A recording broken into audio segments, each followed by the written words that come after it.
وہ مجھے انشاءاللہ اگلے ہفتے میں موقع دے رہے ہیں جس میں میں اپنی گزارشات ان سے پیش کروں. میں آپ کو سر یہ یقین دلانا چاہتا ہوں کہ انشاءاللہ اللہ تعالیٰ کی مدد, آپ لوگوں کی دعائیں اور میری ٹیم کی محنت, انشاءاللہ ہم ایویشن انڈسٹری کو واپس لے کے آئیں گے انشاءاللہ.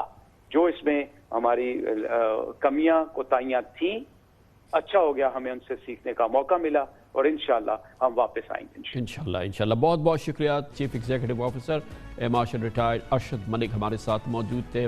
پی آئی اے دوبارہ رواں دواں ہو جائے, پی آئی اے دنیا بھر میں پہنچنے لگے, ہمارا قومی جھنڈا لہرانے والی یہ ایئر لائن جو ہے یہ دوبارہ اپنی آبتاب کسی صورت سے حاصل کر لے, کس پاکستانی کی خواہش نہیں ہو سکتی. اس کے ساتھ ہی ہمارے آج کے پروگرام کے اختتام ہوتا ہے. کل آپ سے پھر ملاقات ہوگی انشاءاللہ. کل تک کے لیے کامران خان کو اجازت. اللہ حافظ و ناصر. Hi, it's Sayyeda Shanaz here. Thank you for watching Dunya News. For more videos and updates, don't forget to click the subscribe button. Keep watching Dunya News.